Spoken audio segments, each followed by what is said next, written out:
Bonjour à tous, bienvenue comme chaque semaine dans le grand studio de RTL et merci pour votre fidélité. Bonjour Anne Hidalgo. Bonjour à vous. Merci d'être avec nous aujourd'hui. À mes côtés pour vous interroger, Marion Mourgue du Figaro. Bonjour. Bonjour Marion. Marie-Pierre Haddad pour RTL.fr et toutes les questions des auditeurs et téléspectateurs. Et bien sûr Adrien Gindre de TF1 LCI. Bonjour Adrien. Bonjour.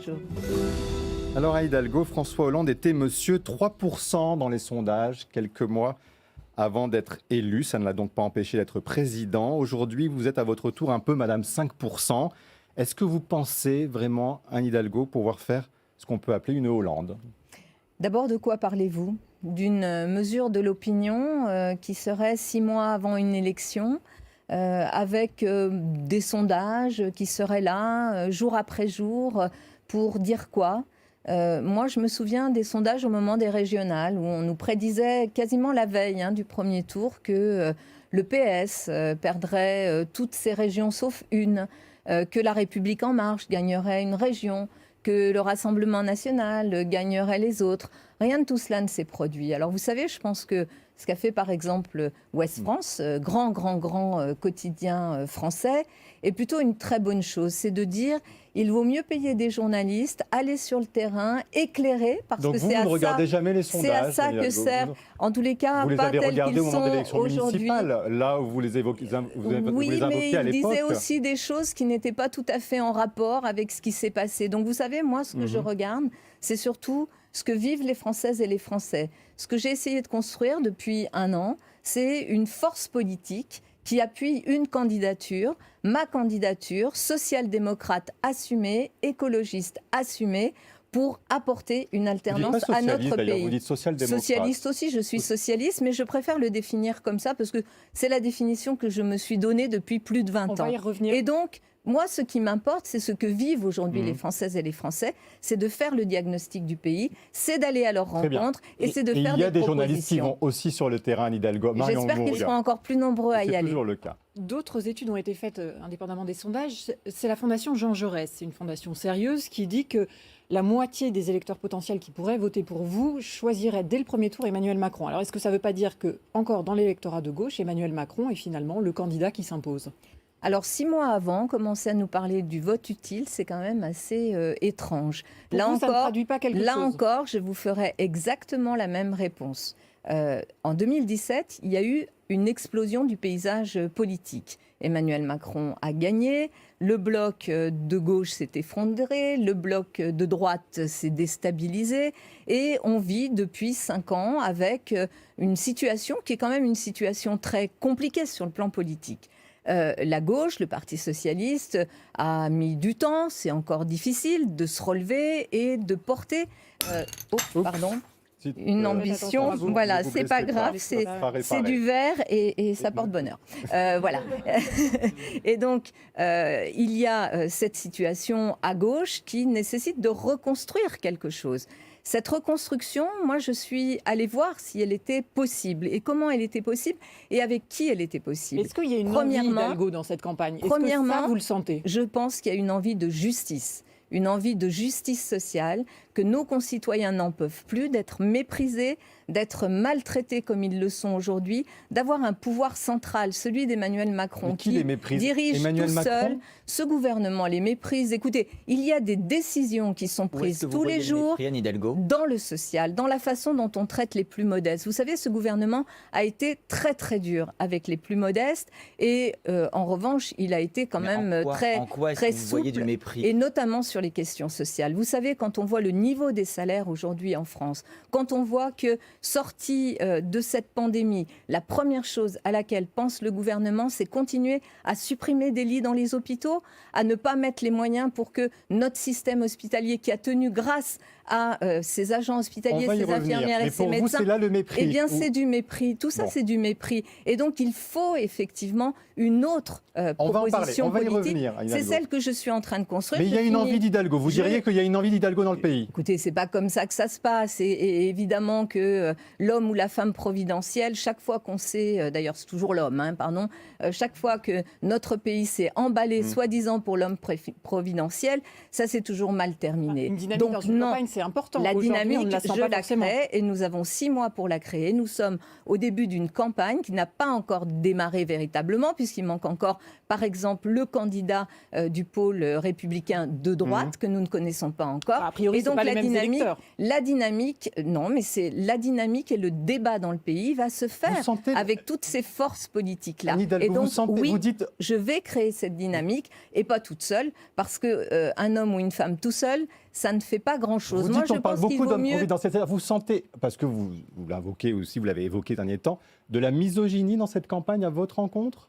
Bon, je ne vais pas venir sur ces sujets-là, ce qui m'importe aujourd'hui. Mais attendez, on va parler des Français, j'espère, dans cette émission. Bah oui, mais on les va Français, pas vous voulez les incarner. parler des états d'âme des uns et des autres. Que notre pays soit encore misogyne, et notamment au niveau politique et médiatique vis-à-vis des femmes en responsabilité, je pense que ça, tout le monde a compris. Sinon, pourquoi, depuis 30 ans, on n'a pas eu encore une nouvelle femme Premier ministre ? Mais enfin, atterrissons. Est-ce que la question des droits des femmes est une question qui est suffisamment portée dans le pays ? 20% d'écart de salaire encore dans notre pays, dans les entreprises, et vous croyez que ça, c'est normal, que c'est le résultat finalement de quoi ? D'une forme d'incompétence des femmes ? Eh bien non, voilà. Alors, dans notre pays, on n'a pas encore fait cette révolution. On est heureusement beaucoup de femmes et d'hommes aussi à soutenir cette idée que les femmes ne sont plus là pour passer les plats, y compris sur la présidentielle. Marie-Pierre Haddad. Oui, justement, vous évoquez le ressenti des Français. On a reçu, nous, beaucoup de questions et d'inquiétudes des internautes par rapport à la stratégie de votre candidature. Et on a un internaute, Florent, qui choisit de vous interpeller. Écoutez-le. Bonjour Madame Hidalgo, Bonjour. Je m'appelle Florent, j'habite en province. J'aurais voulu savoir si vous comptiez retirer votre candidature en faveur d'un autre candidat de gauche qui aurait forcément plus de chances de réussir. Merci de votre réponse. Je veux faire réussir la gauche et je veux faire réussir une gauche qui va gouverner, une gauche qui va reporter à nouveau, reposer et porter très fortement faire réussir la gauche, même si c'est pas derrière votre candidature. le progrès social, la justice sociale qui manque tant à notre pays. Alors comment faire ? D'abord en élargissant. Aujourd'hui, on nous dit que la gauche serait autour de 25%, tout confondu. Vous trouvez que c'est satisfaisant ? Moi, non. Oui, donc, on va élargir. On va élargir. Et moi, je vais parler aux Françaises et aux Français de leur vie, de leur situation et apporter des propositions. On va en parler. Donc, avant de Oui. parler, comme cet auditeur le propose, de retrait, d'abord, je veux lui dire, il nous faut porter avec fierté. C'est ce que je vais faire. Porter avec fierté l'ambition d'une gauche socialiste, social-démocrate, écologiste et féministe dans notre pays. Il est trop tôt pour en parler, ou vous dites la question pourra se poser avant le 10 avril, avant le premier tour, d'envisager un retrait, ou au contraire vous dites quoi qu'il arrive, quoi qu'il en coûte même, le 10 avril, il y aura un bulletin Anne Hidalgo dans les bureaux de vote. Oui, il y aura un bulletin Anne Hidalgo dans l'urne le 10 avril et je suis candidate, je l'ai déjà dit, porté par un courant politique qui est fort, qui est un courant qui doit se reconstruire, qui doit aussi reprendre la fierté qui est la sienne, qui est ce courant socialiste et social-démocrate. Et je porterai cette proposition parce que personne d'autre ne la porte. Personne d'autre ne la porte. Vous n'êtes pas aidé. Je le ferai à personne d'autre. Vous êtes la seule de gauche parmi les 4 politique, candidats qui se revendiquent d'être de gauche. Qui se revendiquent de porter ce courant politique qui est le courant socialiste et social-démocrate, qui d'ailleurs, au niveau européen, est un courant qui marque des points. Regardez en Espagne, regardez en Allemagne, en Norvège et dans bien d'autres pays, combien ce courant marque des points. Parce que, je finis, cher Benjamin Sportouche, ce courant, pour moi, il est au point d'équilibre de ce qui peut rassembler les Françaises et les Français. Il est au point d'équilibre de ce qui peut nous permettre de nous réunir. Par exemple, que pensent les sociodémocrates et les socialistes ? Qu'il y a 2 fondamentaux dans la société, l'école et la santé, l'hôpital public. Ces 2 piliers fondamentaux font qu'une société tient ou pas. Aujourd'hui, ces 2 fondamentaux dans notre pays sont en train de se déliter. Je propose, et ça personne d'autre ne le propose, ou alors donnez-moi des noms, mais personne d'autre ne le propose, que ces 2 piliers-là, on vienne les refonder, qu'on remette de la justice sociale partout, Et dans la social-démocratie, parce que je tiens à ce vocable-là, il n'y a pas simplement les questions qu'on porte, les questions de justice et de solidarité.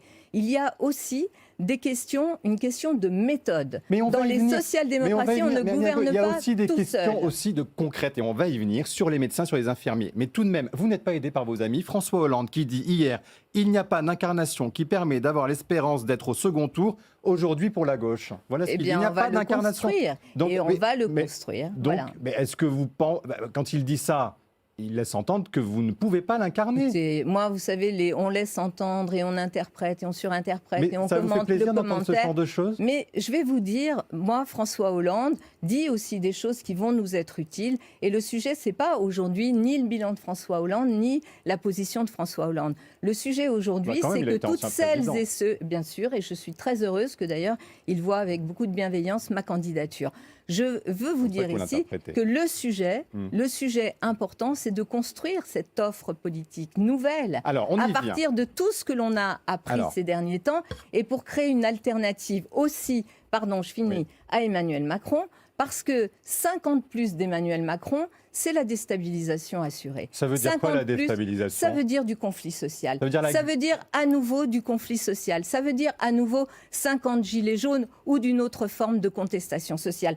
Quand on voit les projets qu'Emmanuel Macron porte au lendemain quasiment du sortir de cette crise sanitaire, qu'il nous dit quoi ? Allez, on va encore taper sur les plus faibles, l'assurance chômage, on y va. Est-ce qu'il n'a pas fait tout l'inverse justement en gérant cette crise sanitaire ? Absolument pas. Et là, les propositions, et vous verrez, il y a ici des parlementaires dans cette salle et qui l'ont dit à l'Assemblée nationale et qui le disent au Sénat.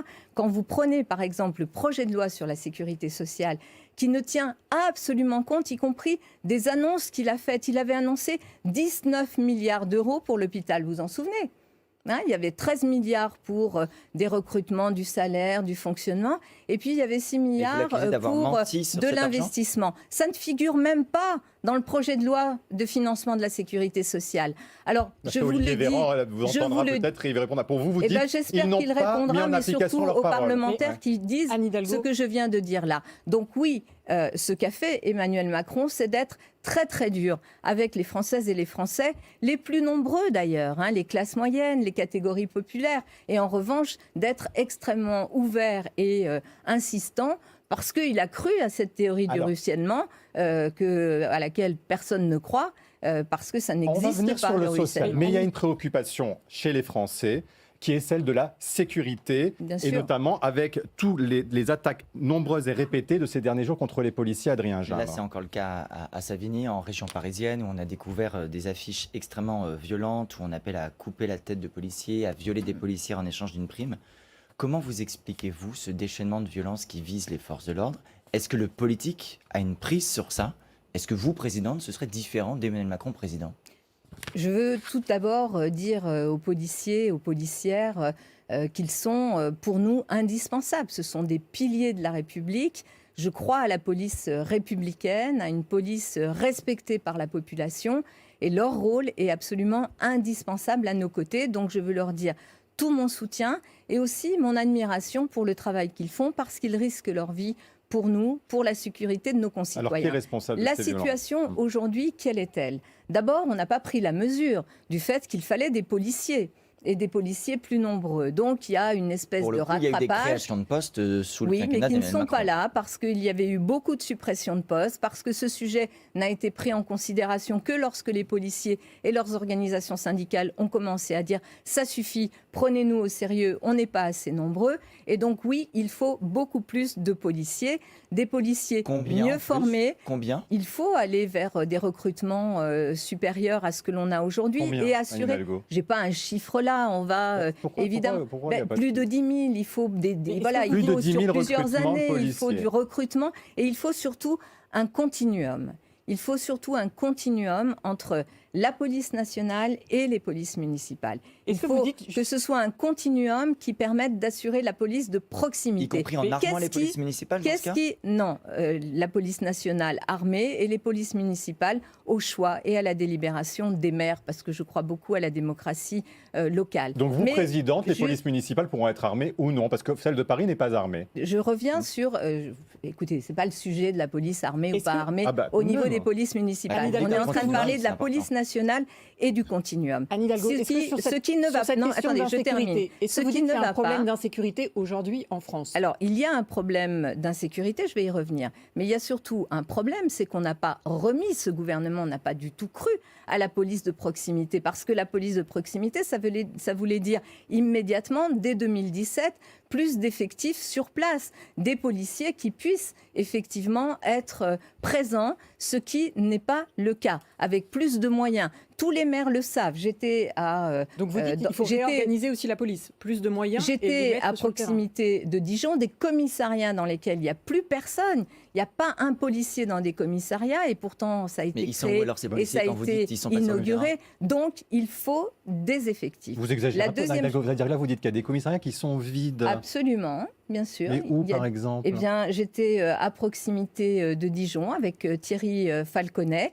Et là, son commissariat, il me l'a fait visiter.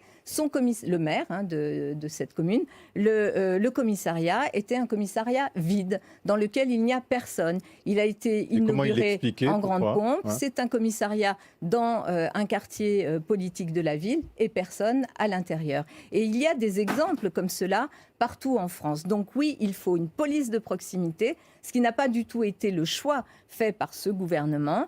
Il y a un besoin de continuum de sécurité entre la police nationale et les polices municipales.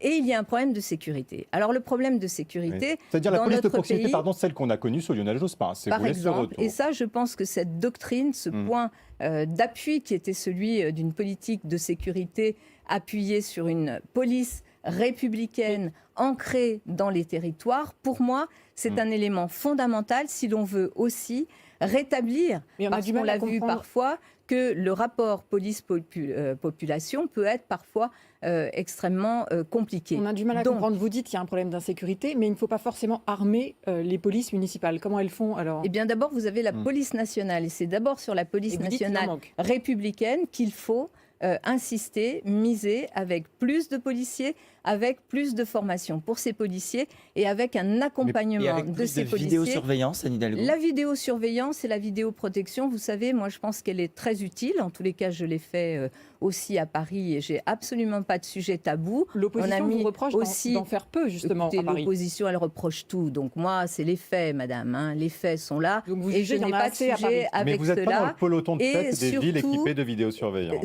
Si vous regardez la totalité des équipements vidéosurveillance, si vous mettez ce qui est de la préfecture de police, ce qui est de la SNCF, ce qui est des grands magasins et ce qui est de la ville, nous sommes grosso modo quand même avec un maillage de vidéoprotection qui existe. Mais ça ne suffit pas. Vous savez bien que les services publics, c'est pas juste des gens qui vous surveillent et qui vous regardent à distance. C'est quand même une présence physique dont on a besoin. Les gens dans nos quartiers, quand ils appellent la police, quand ils ont besoin, parce qu'il y a des violences au domicile ou parce qu'il y a des dealers qui sont en train de faire dans le quartier des opérations qui déstabilisent tout, vous croyez que c'est juste la vidéoprotection qu'ils réclament? Et quand vous dites, Ils réclament une présence Anne Hidalgo, quand vous dites policière. qu'il faudra plus C'est de cette présence, présence-là qu'il faut absolument assurer. Et je veux revenir sur la question de l'insécurité. Chenauve, pardon, tout à l'heure je cherchais le nom de la ville dans laquelle j'étais cette semaine. Chenauve, à côté de Dijon, avec Thierry Falconet comme maire de cette commune. Quand vous voyez dans ce quartier, comme dans beaucoup d'autres quartiers, la place qu'a pris le trafic, le deal de drogue, le fait que c'est devenu aujourd'hui une économie même plus parallèle, c'est l'économie qui fait vivre un certain nombre de quartiers, que lorsque cette économie est déstabilisée, soit par des contrôles, soit par des contrôles de police, soit par des volontés de prise de contrôle d'un autre groupe de deal, alors effectivement la situation est extrêmement tendue. J'ai demandé d'ailleurs à Thierry Falconet, qui par ailleurs préside aussi l'association des maires villes et banlieues, de travailler sur des propositions pour que, de façon pragmatique et efficace, nous puissions ensemble faire des propositions aux Françaises et aux Français dans le cadre de cette campagne présidentielle C'est-à-dire pour mettre en place les moyens de lutte contre cette drogue. C'est ce qui aujourd'hui Ça veut dire plus est en de train... salles de shoot sur le territoire? Mais enfin, je suis en train de vous parler des trafics, monsieur. Je suis en train de vous parler des trafics. De quoi vous parlez exactement? Des lieux Je suis en train de vous dire, eh bien moi je suis en train de vous dire qu'il y a aujourd'hui des gens qui sont en train de déstabiliser nos quartiers, qui ont pris place dans nos quartiers, Sauf que qui c'est ont des créé quartiers où une la police ne économie, peut plus aller, justement. Eh bien, parce qu'ils ne sont pas assez nombreux, vous savez quoi? Moi, j'ai fait une nuit avec la BAC il y a quelques années. Et quand on est 3 dans une voiture et qu'on est au milieu d'un quartier avec des groupes qui sont là, de dealers qui contrôlent le quartier, et qu'il est 2 ou 3 heures du matin et que vous êtes 3 dans une voiture de police tout seul, eh bien effectivement, vous hésitez quand même aussi à y aller. Pour vous, Donc ça veut dire qu'il faut, mais pas d'autorité de l'État. il faut bien sûr des policiers en nombre. Mais vous dites que ce n'est pas le sujet, pardon, sur les salles de shoot. Une j'y vraie reviens, mais stratégie vous avez pas qui répondu à la question. n'existe pas aujourd'hui, une vraie stratégie dans la lutte contre les trafics de drogue qui Mais donc, viennent attendez, pourrir une nos question, quartiers. Annie Hidalgo. Uniquement Et ensuite- sur les trafiquants. Non, mais Anne Hidalgo, qu'on ensuite- comprenne, on se concentre uniquement sur les trafiquants, ou est-ce qu'on considère également les usagers de ces drogues en installant davantage de salles de shoot sur le Mais il territoire? faut une grande campagne de prévention dans notre pays.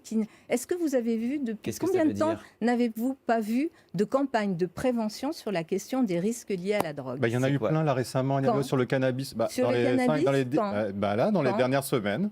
Des dernières campagnes de semaines. prévention Mais bien sûr, Annie Hidalgo, massive. partout dans les. Eh ben, Partout dans écoutez, la presse, on ne bah, les a pas vraiment vus. Il y en a et eu en partout, tous les cas, justement, parce que c'est un et en combat que tous mène les le cas- gouvernement, auquel, justement, vous adhérez sur le cannabis, par exemple, dont on dit, justement, qu'il envahit nos banlieues. les campagnes de prévention, vous savez comment elles se mènent pour qu'elles soient efficaces? Elles se mènent dans les écoles, dans les collèges, dans les centres de formation d'apprentis, dans les lycées. Elles peuvent se mener par voie de presse, mais depuis quand n'a-t-il pas eu une mobilisation, par exemple, de l'éducation nationale pour porter ce Mais il y a message-là? celle du ministère de Depuis l'Intérieur, je ne quand comprends pas, nous Hidalgo, ne pardon. sommes Il y a eu pas une grande mobilisation appuyés, du ministre de par exemple, l'Intérieur sur pour les lutter contre le médecins scolaires, cannabis. sur les Est-ce que vous êtes médecins, pour sur cela? les infirmiers et sur les infirmières pour dire ce que sont les risques Eh ben, de la est-ce que sur le drogue? cannabis, Donc, est-ce que il vous faudra non, une mais Annie grande Hidalgo, campagne de prévention. Alors, prévention, mais est-ce que vous êtes contre la légalisation du cannabis ou pour la Mais légalisation ce n'est du cannabis? pas aujourd'hui le sujet sur Bah, lequel je vais intervenir, Mais parce que pourquoi? je Je vous pense pose la que c'est un question. sujet qui est posé sur la table, Ah. sur lequel nous aurons à débattre, sur lequel nous aurons à faire des propositions.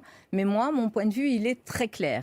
Il faut prévenir. Prévenir l'usage de la drogue. Et prévenir l'usage de la drogue, quelle qu'elle soit, ça veut dire des campagnes de prévention. Mais- pas simplement il est pas par clair, des flashs mais sur infos, la cannabis, ou j'ai pas pas compris. simplement J'ai pas compris par- votre avis sur la Eh légalisation ben du non, cannabis. vous le comprendrez plus tard parce Bah, que je me donne le temps d'abord n'êtes- de travailler et de avec vous faire les une médecins, opinion. Pour l'instant, vous ne avec savez pas.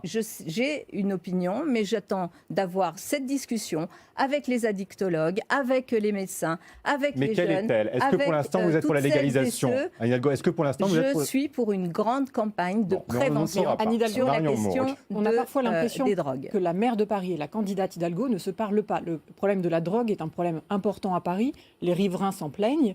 On n'a pas vu de campagne de prévention. Donc vous tenez un discours au niveau national et on a l'impression que ce n'est pas appliqué au niveau Eh local. bien, c'est faux, ou alors c'est que vous avez une vue un peu tronquée de ce Le qui se 18e passe arrondissement, aussi est-ce que vous localement. reconnaissez qu'il y a un Par problème de drogue, exemple, par je exemple continue sur cette question, puisque vous m'avez posé la question sur la drogue. Je dis d'abord lutter contre les trafics et casser complètement les marchés, qui sont ces marchés qui ont déstabilisé nos quartiers et qui génèrent une violence énorme, une violence faite de règlements de compte et de règlements de compte qui sont souvent mortels. On l'a vu encore récemment. On a vu aussi cette violence à la Duchère, quartier où j'ai grandi, contre côté de des Lyon. policiers À Lyon. il y a quelque temps, ou encore ce qui s'est passé à Alençon. J'étais en discussion avec le maire d'Alençon. Ça s'est passé sur fond de trafic de drogue. Donc d'abord, une vraie politique pour casser ces trafics-là, ce qui n'est pas le Mais cas elle est aujourd'hui. menée actuellement, vous Ensuite, dit une insuffisamment. campagne Bon. de prévention vis-à-vis des jeunes pour faire connaître les risques des Sur drogues, le cannabis. de l'usage de toutes les drogues, Sur le Benjamin cannabis, elle a eu Sportouche. lieu. Oui. Et y compris, mais non, elle n'a pas eu Bon, lieu. écoutez, en tous les cas, elle est dans les journaux. Non, mais allez peut-être que- demander aux gamins et aux jeunes qui sont dans les collèges et dans Ouais. les lycées combien de fois on leur parle de On vous cela. a entendu Non, sur la drogue. c'est pas parce qu'il y a peut-être eu, et tant mieux s'il y a eu des pages de publicité très actives et utiles dans quelques journaux, mais c'est pas comme ça que ça se passe. C'est pas comme ça il faut Alors, dialoguer avec les jeunes, il faut sur leur la drogue, expliquer. juste pour fermer. Ensuite, sur Oui. la question des usagers, évidemment que les usagers, ceux qui sont consommateurs de drogue et addicts à des drogues terribles, et notamment comme celle du crack qui a envahi aussi beaucoup de nos quartiers, Et eh donc, bien, notamment il à faut Paris. les accompagner par une politique sanitaire. Voilà. Les Mais accompagner par enfin, une sauf qu'en politique ce moment, c'est pas le sanitaire, cas. ça veut dire non, c'est pas le cas parce qu'il n'y a pas les psychiatres, il n'y a pas les structures que l'État devrait créer parce que c'est de sa compétence pour les accompagner. Et là aussi, c'est pas pour ou contre, c'est comment on fait quand il y a un problème. Vous savez, je suis une mère. Maire de cette ville de Paris. Et tous les maires réagissent comme ça. Quand il y a un problème, on regarde d'abord ce qui se passe et on cherche des solutions. Donc il faut, pour effectivement ces personnes-là, que notre système de santé les accompagne vers la sortie des addictions. Et vous savez, quand on regarde ce qui se passe sur un certain nombre de sites où il y a ces deals à ciel ouvert, à ciel ouvert, du deal de crack dérivé de la cocaïne à ciel ouvert. Quand on regarde ce qui se passe dans ces lieux-là, on voit bien la détresse et on voit bien que ça touche beaucoup de femmes et d'hommes, quel que soit le milieu social, qui se trouvent ensuite et dans une situation de dépendance et de très grande Anne Hidalgo, on a beaucoup précarité, de sujets donc à évoquer. politique sociale. Alors, juste pour oui, mais je vous finir sur réponds, mais puisque très bien, vous me mais questionnez. on a 1 heure d'émission et pas plus, donc il faut quand même qu'on évoque d'autres sujets. Et pour rester sur ce sujet de la sécurité, vous savez que Zineb Redouane, cette femme touchée par un tir à Marseille en décembre 2018, en est décédée. Le directeur général de la police nationale décidait de ne pas sanctionner les CRS, contrairement aux recommandations de l'inspection générale de la police nationale. Donc il n'y a pas eu de suivi de la recommandation. Est-ce que vous pensez que ces policiers auraient dû être sanctionnés?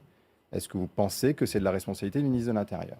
Je pense qu'il faut absolument que dans la hiérarchie, il y ait aussi des sanctions. En plus, l'IGPN dit qu'il doit y avoir des sanctions administratives. On ne parle pas de ce qui va se passer sur le terrain pénal et du procès qui forcément aura lieu. Ils doivent être sanctionnés pour vous. L'IGPN le dit après une enquête sérieuse. Moi, je pense que pour qu'il y ait vraiment ce rapport aussi police-population, qui soit un rapport qui soit restauré, qui parfois a été abîmé, je pense qu'il faut absolument. Et vous en appelez au ministre de l'Intérieur qui est donc au-dessus de la direction qui générale. assure ces contrôles-là et qui d'ailleurs, disons les choses, fait des contrôles systématiques chaque fois qu'il y a la mise en cause d'une responsabilité sur un acte qui a entraîné une blessure grave, voire la mort d'une personne. C'est très bien. C'est un pays démocratique. C'est un pays dans lequel il y a un état de droit lorsqu'il y a cette possibilité-là. Mais ça doit être suivi des faits. Bien sûr qu'il faut qu'il y ait que le ministre de l'Intérieur en tire les conséquences en matière disciplinaire. Il est le chef de cette administration. Autre sujet qu'on abordera aussi en deuxième partie, mais on l'entame tout de suite, sur l'immigration. Vous savez que c'est une des questions qui préoccupent les Français. On le voit dans les sondages. Première question sur ce thème, Adrien Gindre. Une question d'abord personnelle. En préparant cette émission, nous avons lu, vous allez pouvoir nous le corriger, nous le confirmer, que vous étiez née Anna Maria Hidalgo avant de vous appeler Anne Hidalgo. Est-ce que vous y voyez dans ce changement de prénom un vecteur d'intégration, d'assimilation, ou est-ce qu'aujourd'hui, au contraire, c'est un regret pour vous de ne plus porter ce prénom Anna Maria? Ni l'un ni l'autre, en fait. Vous savez, quand je suis arrivée en France, j'avais 2 ans et demi. Mes parents ont choisi la France parce que la République française, parce que la possibilité pour leur fille, ma sœur et moi, de pouvoir accéder à l'école. Je viens d'un pays franquiste dans lequel cette possibilité-là n'existait pas pour les catégories populaires. Mon père était ouvrier, ma maman couturière. Et lorsque je suis arrivée en France, on m'a francisé mon prénom dans les documents scolaires, sans rien me demander, mais ça ne m'a pas, à l'époque, ça ne nous a pas choqués. Mes parents sont arrivés avec une volonté farouche de s'intégrer. Ça a facilité votre intégration ou pas? Mon vrai Anne Hidalgo prénom reste Anna pour mon premier prénom, Maria pour mon deuxième prénom. C'est pas très original, beaucoup de petites Espagnoles s'appelaient comme ça, ou en sens inverse, Marie et Anne. Mais ça m'a vraiment, ce qui m'a aidé dans cette intégration, c'est d'abord mes parents qui voulaient absolument, évidemment, qu'on réussisse par l'école. Et à l'époque, l'école française, laïque, républicaine, gratuite, était la meilleure école au monde. Et puis, ce qui m'a aidé aussi, c'est les enseignants, les professeurs que j'ai Vous préférez rencontrés le terme dans cette intégration école. à celui d'assimilation? Oh ben bien sûr, écoutez, intégration, bien sûr. Assimilation, ça veut dire On quoi? poursuit. Nier vos origines? Mais non, il faut cultiver la fierté des origines de celles et ceux qui sont nés ailleurs, mais qui aiment la France On avec poursuit ce passion. grand jury dans quelques minutes. Après une pause, on continuera sur ce thème de l'immigration. À tout de suite.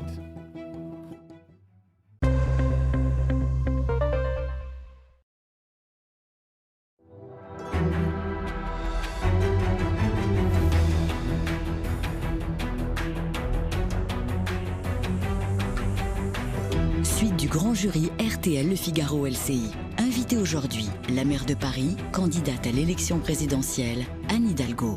Le débat est dirigé par Benjamin Sportouche. Avec à mes côtés Marion Monk du Figaro, Marie-Claire Haddad de RTL.fr et Adrien Gindre de TF1 LCI. On poursuit sur ce thème de l'immigration avec une question de Marion Monk.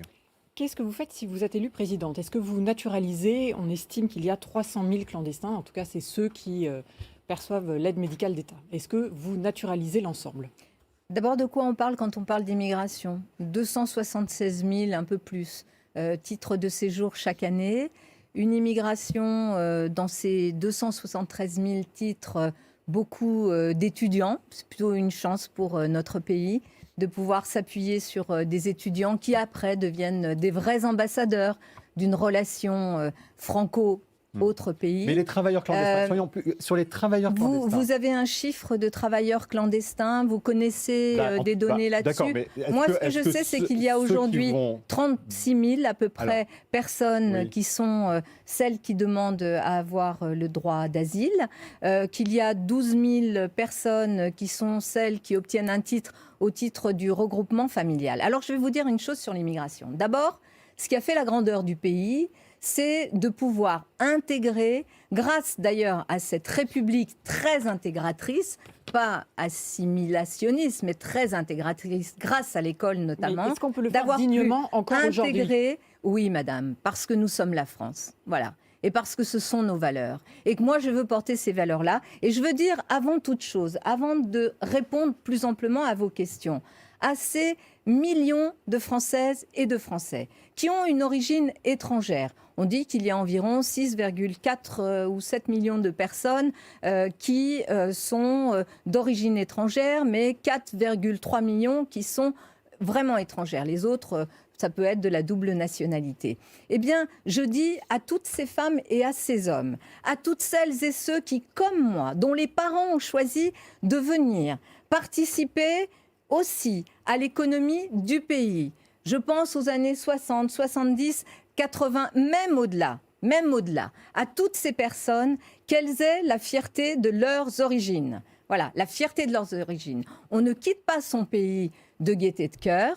En général, quand on quitte son pays, c'est qu'on fuit quelque chose, la misère, la guerre, on fuit des choses qui Donc ne on vous doit les permettent accueillir. pas. Ceux qui viennent qui dans ne notre vous pays, vous permet- dites la France doit Je dis assurer d'abord que l'on doit sa tradition d'accueil. cultiver dans notre pays la fierté d'être un pays qui a su intégrer et devenir grand grâce Là, à vous cette répondez à Éric intégration. Zemmour, très honnêtement, c'est Je quand... réponds à tous ceux qui veulent faire de ce sujet un sujet de division Mais vous voyez entre qu'il y a les des Français Français. qui sont inquiets La également, Anne deuxième Hidalgo. chose que je veux dire, c'est qu'il faut bien sûr que la France garde non seulement cette tradition d'accueil, je pense, aux réfugiés et aux réfugiés politiques, et que nous sommes quand même très très loin du compte avec ce gouvernement quant à la façon dont nous accueillons. Mais par Ce exemple, est-ce qu'il faut des gouvernement, quotas par exemple, sur l'immigration? ce gouvernement, par Anne exemple, Hidalgo, il faut qu'on vous pose des questions quand même. Oui, parce que mais sinon, Est-ce on qu'il n'y faut des arrivera pas. quotas, par exemple, votés au Parlement annuellement sur l'immigration? sur quoi Sur quoi l'immigration pour déterminer, Sur par quel exemple, type d'immigration Sur quel soit type l'économique, d'immigration l'immigration en venant des pays. Est-ce qu'il faut des règles, par Alors, exemple, qui soient il y votées a des au Parlement? règles, vous savez, qui existent pour Qui existent, l'accueil mais des réfugiés. Certains D'ailleurs, pensent ce qu'on sont peut aller plus des loin règles qui sont fixées au niveau européen. En 2015, quand il y a eu la crise liée Donc, pour vous, à les quotas ne Daesh, seraient pas une il y a eu solution. une répartition européenne. Oui, mais les D'ailleurs, réfugiés et l'immigration un pays- économique, c'est deux sujets différents. Attendez, pour le coup. il y a eu un pays comme l'Allemagne qui compte 16% d'immigrés sur son territoire. Nous, c'est autour de 10%. Un pays comme l'Allemagne qui a organisé de façon extrêmement sérieuse et méthodique l'accueil de ces réfugiés, ce que n'a pas fait la France. Elle l'a fait de 2015 à 2017. Et j'ai pu le faire, c'est vrai, avec François Hollande et avec Bernard Cazeneuve. Après, c'était terminé. Après, lorsque j'allais voir le président Macron ou le Premier ministre ou le ministre de l'Intérieur de l'époque, qui était Monsieur Collomb, il me disait « on ne peut rien faire ». Et je leur disais « vous êtes en train d'organiser le chaos ». Et ce que détesteront les Français, c'est l'impuissance des pouvoirs publics. Donc sur l'accueil, notamment des réfugiés, il faut l'organiser sur l'ensemble du territoire. Tout à l'heure, vous m'avez dit, on ne sait pas combien il y en a. Si on prend les clandestins qui ont l'AME aujourd'hui, l'aide médicale d'État, ils sont 300 000. Si ces 300 000 personnes viennent en disant, voilà, j'ai l'aide médicale d'État, je travaille et je ne suis pas déclarée, est-ce que Anne Hidalgo, présidente, les naturalistes français, comme ça s'est fait dans le passé par la gauche, comme ça se fait dans d'autres pays que vous prenez toujours en exemple, comme l'Espagne. Eh bien, est-ce que écoutez, c'est le cas? Alors, je verrai. D'abord, je verrai parce que vos chiffres, je demande à les vérifier. D'accord? Et donc, je vous parle. d'État, ce sont Je des vous chiffres parle d'abord de la. officiels. Oui, d'accord, mais moi, je vous parle aussi de chiffres officiels et je vous dis ce qu'est la réalité de l'immigration.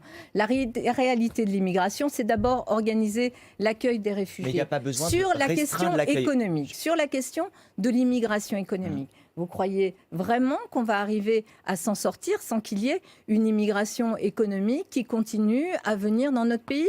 Donc, Poser vous la dites qu'on question en a besoin, aux mais qu'il faut entrepreneurs, l'encadrer. poser la question à toutes celles et ceux qui cherchent aujourd'hui, par exemple, du personnel dans la restauration ou dans le Donc il bâtiment. faut davantage ou d'immigration même économique, vous nous dites aujourd'hui. Regardez Ouais. la situation dans nos hôpitaux qui tiennent grâce à qui? Souvent à des internes qui Et ont de médecins une autre étrangers. À combien vous évaluez le nombre de personnes par étrangères exemple, qui doivent venir en à France? À Saint-Vallier, lorsque j'étais dans la Drôme, dans un hôpital cette semaine, il y avait un interne qui est originaire de la Côte d'Ivoire.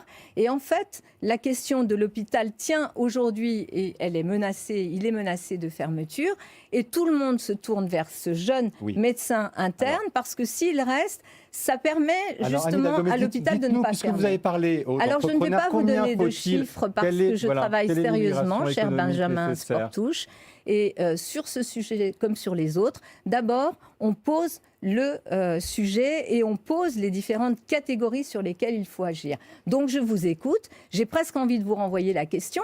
Alors à combien il faut situer? Mais écoutez, il faut non, qu'il y moi ait je suis pas d'abord... entrepreneur, donc justement, et vous êtes décideur politique. Je Donc, suis justement, décideur politique puisque vous leur et je avez parlé, est-ce que décide vous pouvez avec une estimer- méthode. Donc Et je vous- décide avec une méthode qui part d'abord de la Mais vous pensez réalité. qu'il y a la nécessité d'une immigration Et je économique? pense qu'il y a bien sûr la nécessité d'une immigration économique et qu'il faut absolument accompagner. Est-ce que les gens qui Parce sont que certains sur vous disent, notre certains et ceux qui territoire... vous disent, il y a du chômage en France. Est-ce qu'on ne peut pas demander Est-ce que- à ceux qui n'ont pas forcément les formations adéquates de prendre des emplois qui ne sont pas les Oui, leurs? ça Est-ce c'est que la vous- vieille marotte, croyez qui pas. consiste à dire les étrangers viennent manger le pain des Français.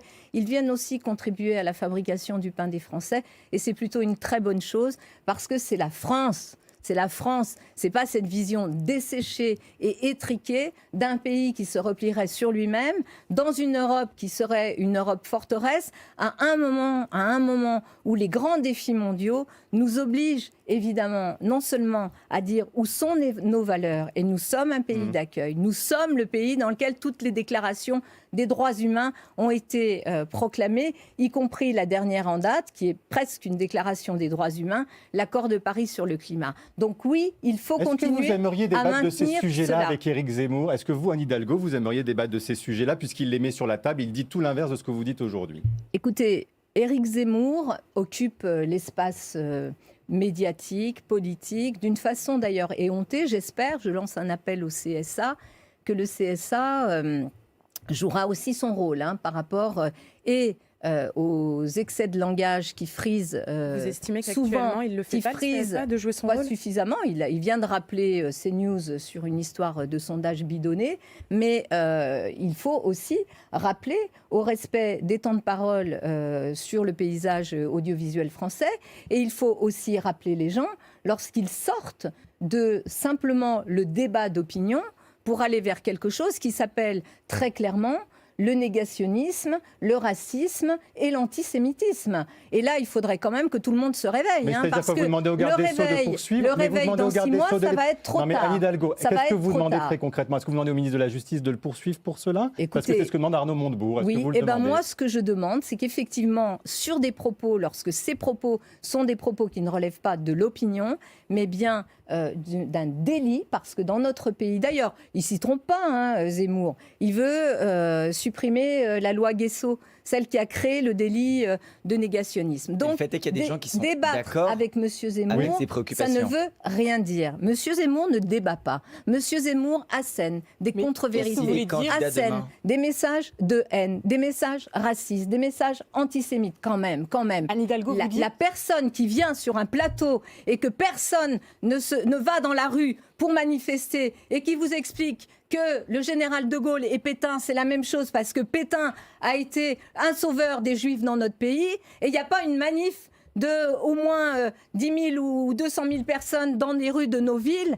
Vous croyez que c'est un pays qui va bien? Mais vous appelez à ces croyez que c'est un pays qui va bien manifestations, quand on en est là Quand vous dites à dans 6 mois, considérer il sera... que tout peut être dit? Donc moi, je ne débat pas avec un négationniste. Et quand Je vous ne dites dans débat 6 mois, pas ce sera trop avec tard. un raciste et je ne débat pas avec cette personne-là qui est en train de bafouer et de marcher complètement, de Mais piétiner si les candidats- ce qu'est l'histoire de notre pays et ce qui est sa grandeur et ce que sont ses Anne valeurs. Hidalgo. Alors, un débat avec Zemmour, pour d'autres si vous voulez, mais pas pour Mais moi. si les Moi, ce candidats- que je veux, c'est un débat avec la population, Si les candidats, Anne avec les Hidalgo, Françaises et les Français, vous lui- pour que tout le monde se réveille là, vous lui pour que tout le monde dénigrez se réveille parce qu'il y a besoin de se cette réveiller. qualité de candidat, si les candidats demain, et que vous êtes comme lui, candidat à la présidence de la République, vous ferez le tri entre les différents candidats avec lesquels vous acceptez ou pas de parler, sachant qu'ils seront tous et vous serez tous soumis au même scrutin. S'il y a des un Français. débat avec tous les candidats, il y aura un débat avec tous les candidats. Et s'il y a Zemmour, il sera là-dedans. Mais un débat là, dans les mois d'installation de cette campagne, avec cette personne qui est en train vraiment, mais je vous le dis, mais réveillez-vous aussi les journalistes. Réveillez-vous.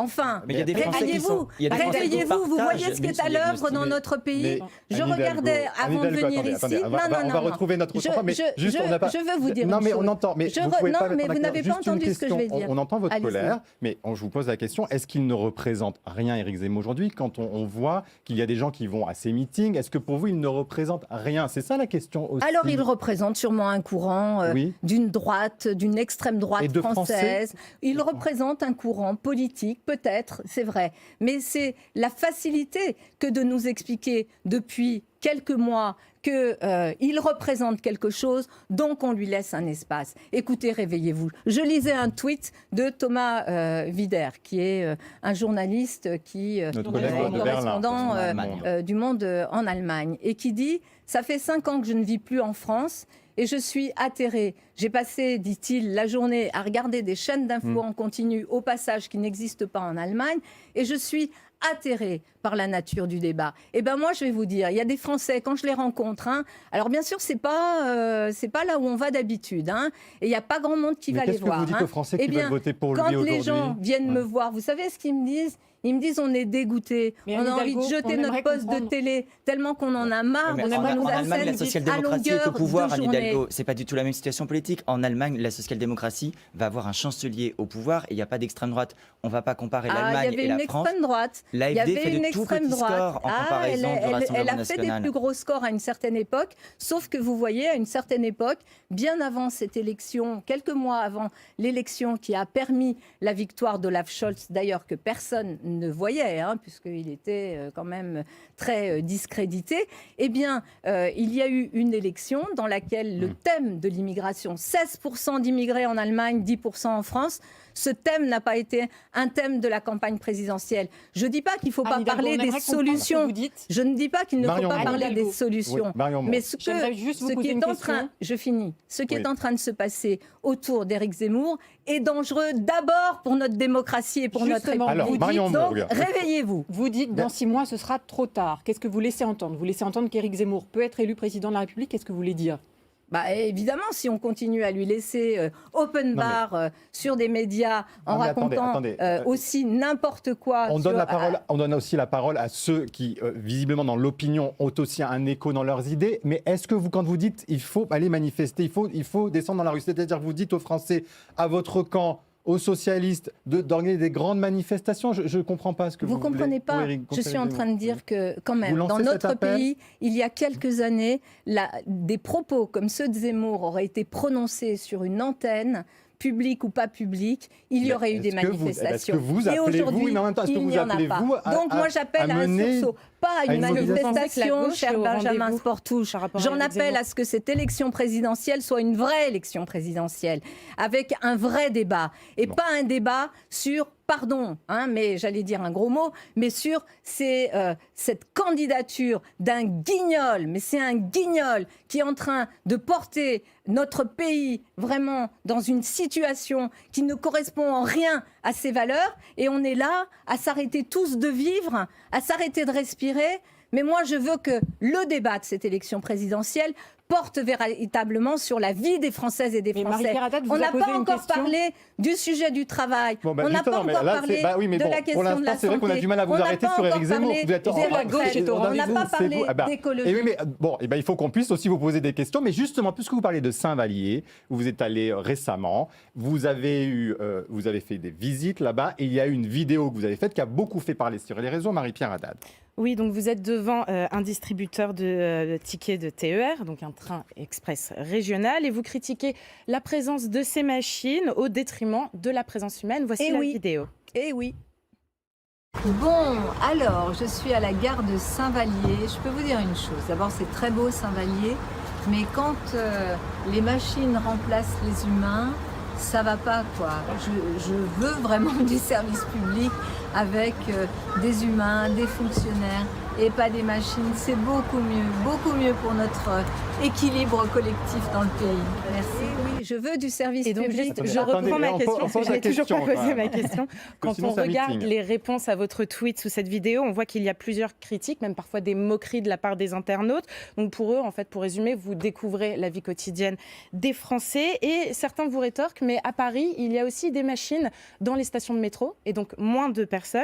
Est-ce que pour vous, c'est vraiment un combat prioritaire, et Oui. pourquoi vous ne l'appliquez pas à Paris? D'abord parce que la RATP, c'est pas moi, vous savez, c'est l'État, c'est une entreprise d'État, et les compétences en matière Est-ce que vous ne pouvez pas justement influencer sur ça? les compétences en matière de transport sont des compétences régionales, et la SNCF, qui opère aussi à Paris, est aussi une grande entreprise publique. Donc voilà, donc mon propos est général sur toute la France. Oui, je veux du service public, du vrai service public. Beaucoup de nos concitoyens, je pense à des personnes âgées, je pense à des personnes qui n'ont pas l'habitude, qui n'ont pas de smartphone, qui ne sont pas sur leur écran d'ordinateur, qui, lorsqu'elles se trouvent confrontées, ou tout simplement lorsqu'elles appellent un service public et qu'on leur dit appuyez sur la touche 1, puis la 2, puis la 3, puis la 5, puis la 6, puis la 7, puis la 8, avant d'obtenir quelqu'un pour peut-être repartir à zéro, avant d'avoir votre renseignement sur votre problème comment on fait pour réhumaniser ce de genre la de service? CAF, sur votre problème, Alors que- par exemple, donc vous sur la employez quand même possibilité personne, justement. de vous C'est quoi les mobiliser. effectifs Donc manquants oui, je pense qu'il faut un service public de Mais proximité. c'est quoi les effectifs beaucoup manquants plus aussi puissant. Mais Eh Anne bien, Hidalgo, c'est combien, cher Benjamin de personnes Sportouche, il y a une élection présidentielle qui va nous permettre de poser sur la table tous les éléments. Je ne suis Mais vous, pas qu'est-ce pour la que vous souhaitez? suppression du nombre de fonctionnaires. D'accord? Mais vous On êtes est pour des créations d'accord de nouveaux là-dessus. postes de fonctionnaires? Je suis pour qu'il y ait évidemment une meilleure répartition partout en France. Je suis pour Mais une que, répartition par pardon, des exemple, effectifs à la existants ou de nouvelles créations de SNCF, postes. grande Hidalgo. entreprise publique importante qui doit nous accompagner Hidalgo, aussi Adrien dans le Chadre changement vous a posé une climatique. question. Je pense Oui, que vous mais je l'avez entendu. réponds à la vôtre, je vais vous répondre. Mais je pense que la SNCF doit aussi Alors. faire attention, comme les autres grands services publics, à mettre de l'humain. Vous Alors, savez, justement, il y a cette Anne Hidalgo, on est à 3 minutes déshumanisation. de la fin de l'émission. Cette déshumanisation-là ne peut pas se poursuivre. Et vous, comme ça. Adrien Chadre, vous Et repose sa nos question. concitoyens, notamment les plus fragiles, ont besoin de cette présence humaine. Donc je suis C'est pour un peu service la public de question qu'on vous posait proximité. tout à l'heure également sur les forces de l'ordre. Est-ce que vous voulez redéployer les effectifs existants différemment ou est-ce que vous voulez partout embaucher et créer de nouveaux postes? D'abord, je pense qu'il faut, pour un certain nombre de fonctions, faire autre chose. Par exemple, aujourd'hui, vous avez des milliers de fonctionnaires d'État qui ne s'occupent que d'une chose, du contrôle de légalité des décisions des maires. Alors ça occupe du monde, hein. Par exemple, ça peut être utilisé à autre chose. C'est l'état de droit, à c'est remettre... contrôler la légalité Alors des oui, décisions. mais le tribunal administratif le fait très bien. Et la Chambre régionale des comptes aussi. Donc ça, par exemple, c'est une Donc vous dépense... dites que l'État est trop gras. C'est une dépense. Je dis que sur ce type d'action, là, par exemple, il y a possibilité de redéployer. L'autre élément, l'État n'a plus les moyens d'une politique de proximité parce qu'il a beaucoup dégraissé, parce qu'il y a la décentralisation. Et là aussi, c'est dans un continuum avec les collectivités territoriales que cette implantation, ce déploiement de services publics, de quoi on parle quand on parle de services publics? Non, mais j'ai pas compris De si vous choses voulez qui sont augmenter les effectifs, essentielles. Anne Hidalgo. Eh bien, vous verrez à l'arrivée. Mais On va pourquoi vous nous poser... dites pas aujourd'hui? c'est-à-dire Eh bien non, pas aujourd'hui, parce que on est à 6 mois de l'élection présidentielle. Vous Je avez n'ai eu le pas temps de vous encore préparer, Anne présenté Hidalgo. mon programme. Vous aurez Surtout que vos l'occasion adversaires ont de déjà voir... commencé à prendre position Ah, et là-dessus. ils ont fait un programme. Ils ont déjà programme commencé à s'exprimer qui est sur les chiffré, suppressions Bah. de postes qui est dans la fonction globalement tout publique. chiffré. Non. Le programme, dans une élection Certains disent qu'ils veulent présidentielle, supprimer il ici est même. travaillé Valérie Pécresse sérieusement. nous a dit qu'elle voulait supprimer Oui, le nombre parce de que c'est fonctionnaires. très, Vous dites je ne veux c'est pas, très mais vous ne dites pas libéral. de combien vous Je voulez ne veux- augmenter. et non, je ne vous le dirai pas aujourd'hui, Bon. parce Vous le direz que quand nous travaillons de façon très sérieuse, je vous le dirai, avec un programme qui sera présenté d'ici soit janvier, soit décembre, qui sera chiffré, y compris avec le modèle économique qui va avec. Mais une chose est sûre, mon point d'entrée dans ce programme, c'est que je veux qu'il y ait un service public de proximité et non pas cette société déshumanisée qui, en fait, est toujours plus dure avec les plus faibles. Vous, présidente, Le grand jury. Vous, présidente. c'est pour ou contre, Anne Hidalgo, on compte sur vous, pour ou contre l'inscription de l'IVG dans la Constitution?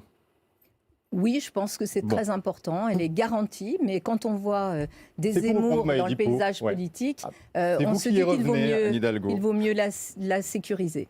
C'est vous qui y revenez, Éric Zemmour. Pour ou contre Bah oui, la parce qu'il y a un danger, oui. Pour ou contre le double... Non, mais vous avez dit tout à l'heure qu'on en parlait trop. Pour ou contre le doublement des salaires des infirmières après le doublement des salaires des enseignants que vous avez proposé? Est-ce que pour les infirmières, il faudra la même chose? Il faudra une grande négociation, une très grande négociation dans laquelle la question des salaires de toutes les premières lignes dans nos services publics, l'école et l'hôpital, seront les deux piliers sur lesquels je vais travailler. Et donc, il y aura une négociation salariale. Est-ce qu'elle aboutira à un doublement? Je n'en sais rien. Je fais confiance aussi aux Pour ou partenaires contre sociaux la pour semaine négocier. de 32 heures? Est-ce que vous êtes pour ou contre? Est-ce qu'on passe de 35 à 32 Vos heures? questions sont assez débiles, hein, parce que... Ah, vous non, trouvez non, que mais 32 pardon, heures, c'est- vos c'est- questions sont quand même assez débiles, parce que vous croyez Quand que c'est vous- comme ça que ça se Mais pose. ça s'est fait comme ça pour les 35 Mais heures, non, Hidalgo. ça s'est Pourquoi pas fait Bah, comme ça. Écoutez, ça Ça s'est fait Non, par mais des attendez, grandes je crois négociations. Non, Ça s'est vous fait pouvez pas dire ça. par C'est beaucoup Lionel de Jospin l'avait discussions. proposé dans son J'y étais, programme.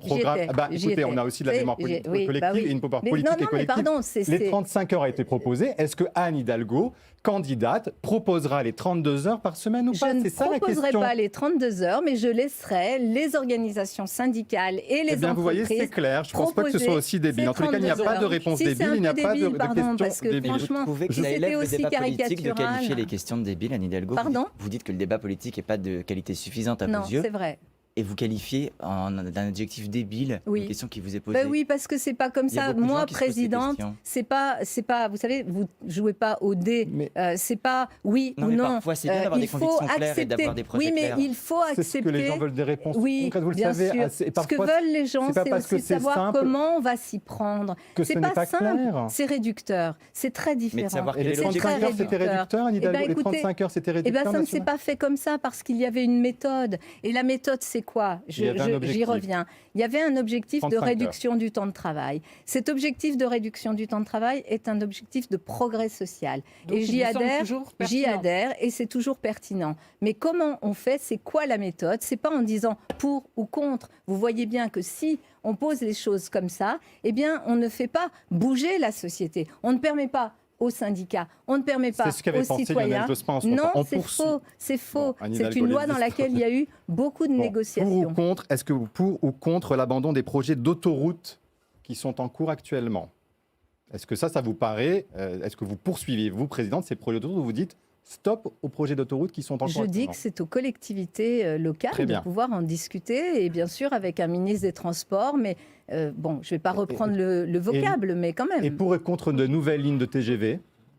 Eh ben, quand elles sont utiles, bien sûr. Est-ce je que suis par exemple pour. Bordeaux-Toulouse, elle Oui, est je pense utile? qu'elle est très utile, bien sûr. Et que le train, par exemple, vous voyez, le train me paraît vraiment un sujet important. Il faut qu'on développe des petites lignes, les grandes lignes et surtout le fret. Une dernière question, c'est sur les terrasses éphémères, ça fait beaucoup parler, et des terrasses chauffées. Marie-Pierre Haddad. Oui, vous savez, c'est un des sujets qui fait énormément de débats sur les réseaux sociaux. Donc, des terrasses éphémères ont été installées partout dans la On capitale. n'a pas parlé de Pour- la COP26.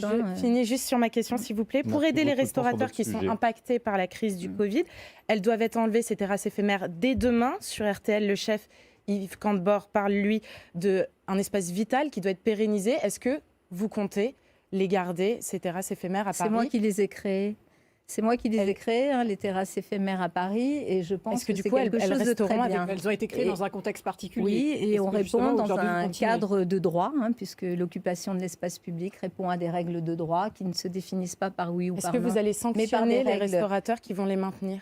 Mais enfin, écoutez, moi je dialogue, je discute et j'ai permis ces terrasses éphémères. Je regrette beaucoup qu'on n'ait pas parlé de la COP26, mais je le dis, qui s'ouvre, et j'y vais cet après-midi, qui s'ouvre cette semaine à Glasgow. Et on va parler de sujets fondamentaux, vous voyez, fondamentaux pour l'avenir de la planète, à savoir comment on va faire pour limiter le réchauffement de la planète et en même temps faire en sorte que les plus fragiles d'entre nous, parce qu'aujourd'hui le sujet écologique il est d'abord social, puissent effectivement participer à cette belle aventure. Et J'aurais on en tellement parle aimé sur nos qu'on en antennes. parle. Et on en parlera. Une Merci. toute dernière question. Une dernière question Adrien. débile pour la route, Anne Hidalgo. Si vous n'êtes pas élue présidente de la République l'année prochaine, est-ce que vous resterez maire de Paris ou est-ce que vous ferez, comme l'avait fait Lionel Jospin, le choix de vous éclipser? Je suis maire de Paris aussi. Donc Vous le restez jusqu'au resterez. bout. Ah bah oui, enfin Et est-ce quand que, même. est-ce que vous demanderez un troisième mandat Mais je ou vais est-ce que c'est gagner, votre deuxième vous mandat? savez, Est-ce que c'est, est-ce le qu'on sujet, peut faire c'est 3 pas- mandats à la tête de la mairie de Paris? Ça, Vous pensez j'ai que deux- toujours dit que je ne ferai pas de troisième mandat. C'est dit. Merci Anne Hidalgo. Merci à tous de nous avoir suivis. Merci à tous les trois. À la semaine prochaine.